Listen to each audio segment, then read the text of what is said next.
first speaker is James Padusa. Our first speaker is Sharon Shiraga, presenting laparoscopic sleeve gastrectomy for morbid obesity and multiple GIST, the Rendezvous technique. So you'll see this here at 0 o'clock and then perfect.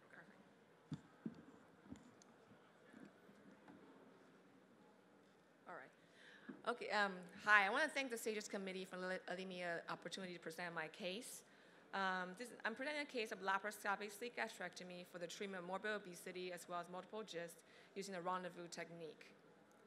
The patient is a 62-year-old man. His pre-op BMI was 45. On his pre-op EGD, we revealed multiple gastrointestinal stromal tumors along the greater curvature of the stomach.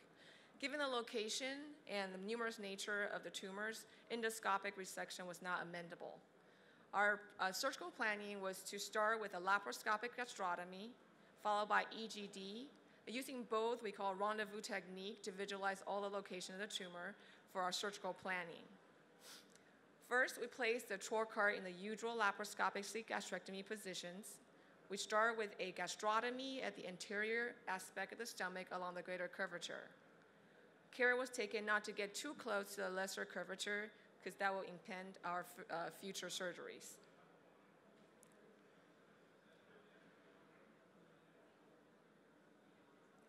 You can see inside this little small pearly lesions. These are the biopsy-proven GISTs.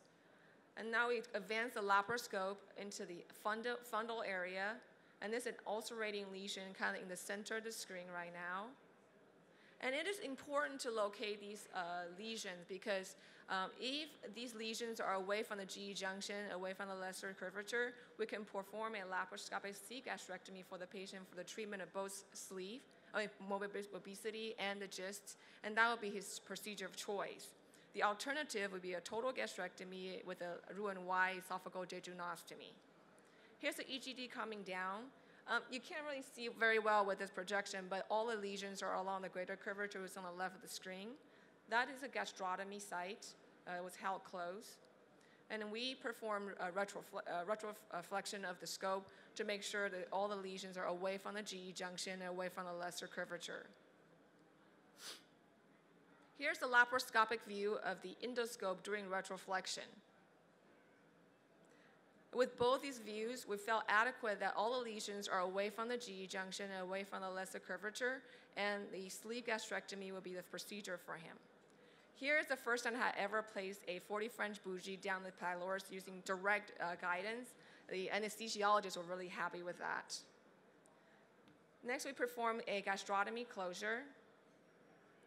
We closed it with a 3/0 Proling running suture. We just use baseball suture stitches and we intracorporeal knot tying. You can use clips or stapler for this part of the procedure, as long as you stay away from the lesser curvature and make sure there's no narrowing the area.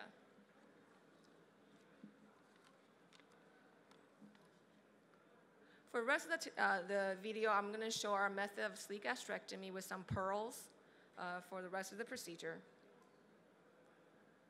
We start at 5 centimeters away from the pylorus, and we measure it with a ruler and mark it with a marker.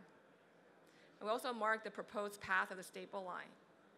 The greater curvature mobilization starts with the marked line and all the way go up to the angle of His.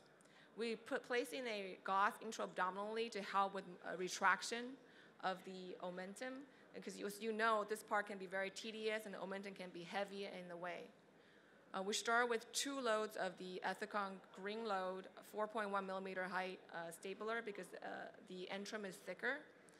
We also check both sides of the stent to make sure there's no narrowing around the incisura, because we know that incisura narrowing can cause blowout of the staple line proximally. The rest of the staple line were performed with the blue 3.5 millimeter staplers. Here we use a reticulating L dissector to dissect the angle of His. We think this is very important because we want to make sure that the stomach is flat at this point. Right now we can't see that angle very well, so we utilize the 45-degree laparoscope. With the 45-degree scope, you can see kind of a top-down view of this angle. And you can see the dissector coming through very nicely. And this part of the stomach is flat, so you don't have a spiraling up top. And that sometimes can be believed to be causing too much narrowing the point. And you can also see the stapler can fire this view very clearly, so you don't have any mechanical issue at this point. At this point, we took out the stomach and we examined the specimen. All the tumors are within the stomach, a specimen with good margin away from the staple line. We placed clips and to seal on the staple line on the sleeve gastrectomy to prevent bleeding.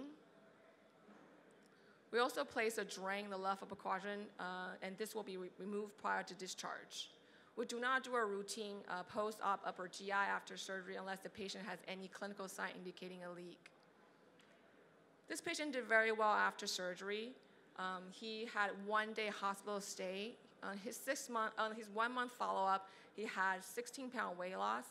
On his 6-month follow-up, he had about 60-pound weight loss with resolution of diabetes. On his pathology, there were multiple sub-centimeter gysts with a good margin greater than 1 centimeter.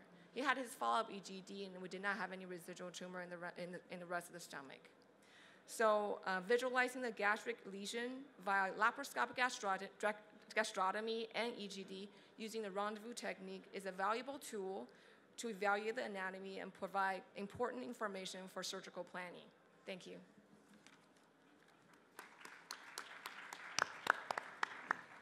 This video is now open for questions. Again, if you have questions, you can either come to the podium or you can go ahead and submit them. I have a question for you. It's a beautiful video presentation. Do you do routine upper endoscopy in all your patients that are undergoing bariatric surgeries? No, we don't. We don't do routine EGD intraoperatively. So how did you, were you then fortunate to find these lesions? Yeah, this patient had some reflux issues.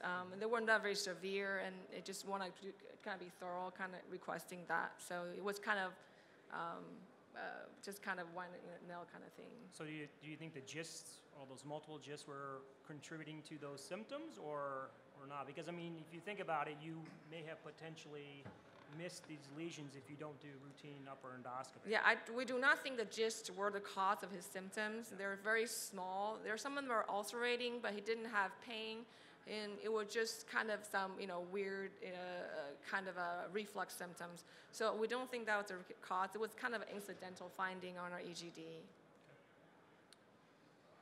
And how did you decide to open the stomach to actually look at the scope? What benefit did that provide you? Well, we felt like we can really thoroughly look at both ways. With the EGD, with the retroflexion, you can see throughout the stomach, the fundus, but we want to see from the laparoscopic view as well to see where lesions are, because ultimately we're going to have to do the resection laparoscopically, and without knowing exactly where they are, I don't feel comfortable enough using EGD alone intraoperatively to clearly identify the location of these tumors. Also, I don't know if you visualize that, there was actually ink on the stomach, but when I turned to the lesser sac, the ink was all over the fundus. So that wasn't very helpful in localizing where exactly the tumor is. So we felt like if we can see the inside mucosa as well, and using both methods, this will really make sure we have all the tumors out with our with the sleeve. Great. Thank you very much.